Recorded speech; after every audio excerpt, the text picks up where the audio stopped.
A continuación, Nicolás Díaz Sánchez, de la carrera de Derecho de UDALBA La Serena, nos presenta los derechos de los pueblos indígenas, satisfacción del contenido esencial a la luz de los instrumentos internacionales en la experiencia constitucional de Ecuador, Bolivia y Chile. ¿Existe real satisfacción?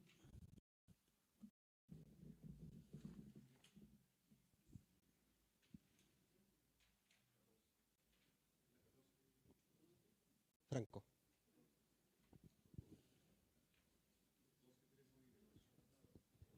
¿Aló?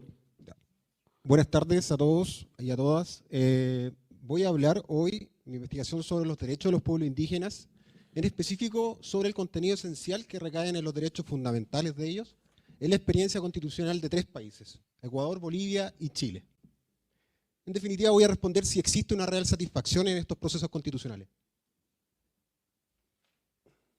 Bueno, como índice temático vamos a partir con una introducción, derecho como instrumento, ¿no? Vamos a revisar y vamos a ver cuál es la incidencia que tiene este en el constitucionalismo y en precisamente los procesos constitucionales que vivieron estos países latinoamericanos. Como introducción y contexto vamos a recibir que las primeras referencias al derecho a autodeterminación se encuentran precisamente como una reacción protectora de ciertos grupos, ¿no es cierto?, que estaban sobre otros grupos estaban sobre estos, ¿no? Grupos culturales dominantes, principalmente colonizadores, ¿no? Y eso lo encontramos también en Cuenca y Beltrán, que aparece acá citado. En definitiva, el instrumento para descolonizar el mundo comienza con la reunión de las naciones a través de los instrumentos internacionales y que van a culminar en diferentes instrumentos como los vemos acá y que van a inmacular ciertos derechos que hoy en día se ven en las cartas constitucionales, principalmente como el derecho a igualdad y libre determinación, el derecho también al término del colonialismo, derecho a promover una libre determinación y también derechos como a no sufrir asimilación forzada ni destrucción de la cultura y derechos a autogobierno. La incidencia que va a tener esto en el constitucionalismo, efectivamente, estos instrumentos internacionales recaen, se vierten en las constituciones que son las normas principales del ordenamiento de cada país, entendiendo que la Constitución es el elemento idóneo para la integración de las diferentes culturas dentro de un país. Y además de eso, como la definición de los valores y culturales máximos que predominan sobre cultura, ¿ya? Es decir, la igualdad de las culturas en un mismo lugar. El análisis del proceso ecuatoriano, bueno, se da en el 2007, y se produce una interculturalización de la sociedad, ¿no? En definitiva, existían múltiples culturas indígenas y también padres colonizadores, si se les puede decir, que predominaban sobre estas, ¿no? Es decir, se comienza a ver la oportunidad de creación de nuevas comprensiones.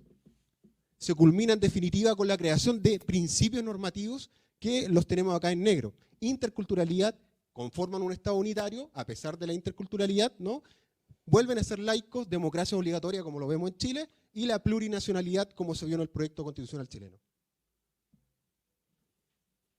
En el proceso boliviano, también efectivamente se lleva en el 2009, y lo que se produce acá es la predominancia de muchos pueblos indígenas, al igual que Ecuador, pero también de una clase obrera, ¿no? De una clase muy pobre.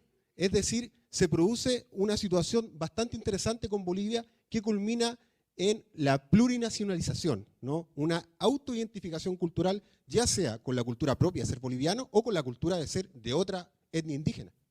Es como también vertimos la plurinacionalidad, el Estado comunitario, democrático e intercultural.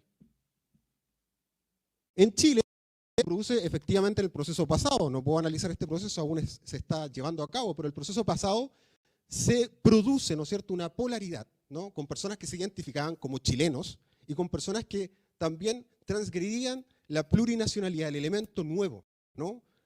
Al Estado uninacional a un Estado plurinacional.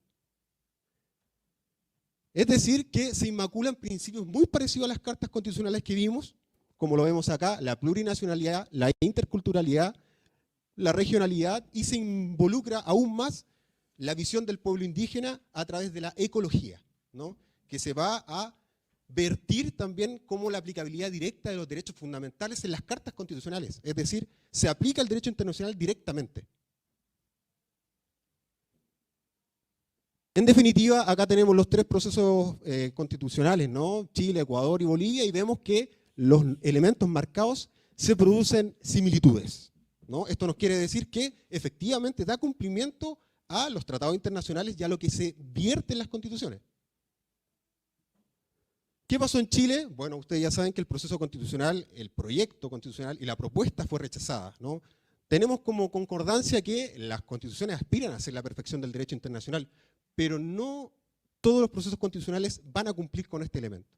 En definitiva, también podemos encontrar que hay pueblos que son plurales. Existen múltiples culturas dentro de él, pero la identificación cultural de la persona, ¿no?, conlleva una ideología colonial, ¿no?, que tiene que ser descolonizada y refundada. Es decir, elementos que son del ser y no del deber ser. Y esta es mi bibliografía y, bueno, cualquier pregunta estoy abierto. Perfecto, muchas gracias. ¿Alguna consulta, pregunta para la exposición de Franco?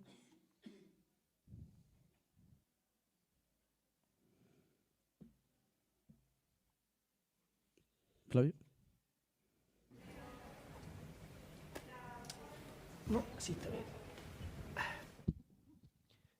Tú mencionaste en tu presentación de que había varias similitudes entre los diferentes países, pero las realidades sociales y culturales de cada país son diferentes. ¿Cuál es el pensamiento que subyace a cómo abordar esa problemática? Claro, específicamente en honor al tiempo, este fue un trabajo seminario que no puedo, abordar mucho acá, pero muchas de las perspectivas tienen que ver con la ontología, tienen que ver con una identidad, ¿no es cierto?, que proviene de un proceso mental de destrucción paradigmática, ¿no?, de los elementos esenciales que conforman nuestra sociedad. Es muy poco probable que dentro de una constitución se cambien estos elementos, porque son normas, tienen que ver con el ser, con lo que me siento. Por ende, los procesos que vimos acá, Ecuador y Bolivia, son procesos a largo plazo. Hoy en día usted ve que Latinoamérica Sur, ¿no?, Sudamérica en general vive procesos de alta convulsión política y que están en definitiva porque el Estado uninacional, el Estado-nación ya no da para mantener, digamos, su Estado, ¿no?, su estado de unidad. Comprende muchas situaciones que son bastante problemáticas. Nuestra propia identificación de convivencia de diferentes culturas hacen que la autoidentificación cultural sea el elemento preponderante en estas constituciones que vimos. Sin embargo, hay que cambiar la gramática del constitucionalismo, ¿no? Hay que cambiar nuevas palabras, ¿no?, nuevas definiciones que hacen que el elemento viejo, la uninacionalidad, cambie a la plurinacionalidad. Pero ese elemento no concuerda con el proceso de ahora, por ejemplo, con el proceso constituyente, debido a que la democracia no es perfecta, ¿no? Es un sistema de elección popular. Perfecto, tenemos una pregunta de doctor Villalobos, y con esa pregunta cerramos la presentación de Franco. Hola, buenas tardes, felicitaciones por la ponencia. Quería que, digamos, precisara qué entiende por colonización, ¿no? Digamos, para comprender un poco el tema de la descolonización. Quisiera ver cómo abordaron en esta investigación el concepto de colonización.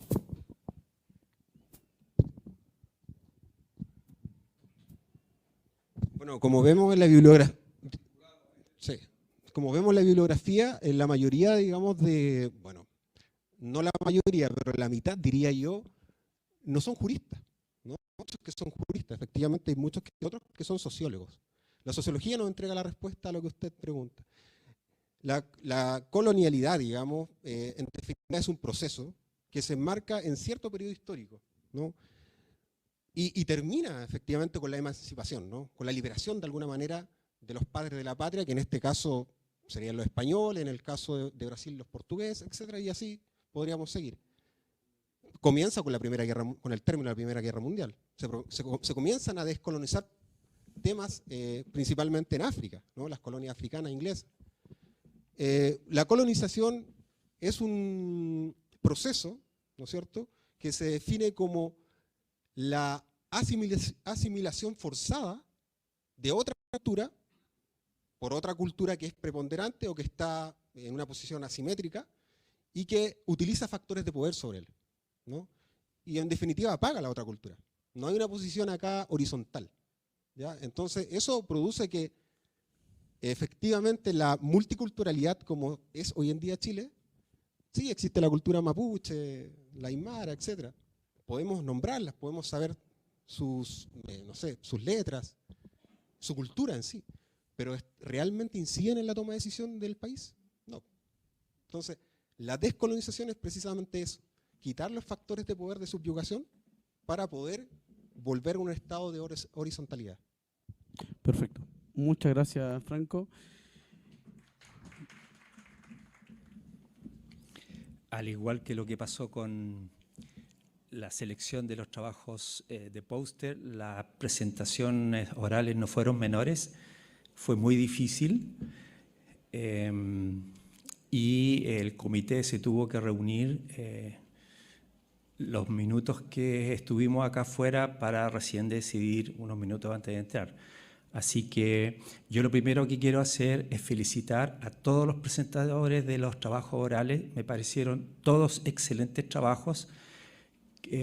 Concuerdo con el doctor Johan que quizás para el próximo año deberíamos ampliar el número de ganadores porque realmente fue muy difícil la elección.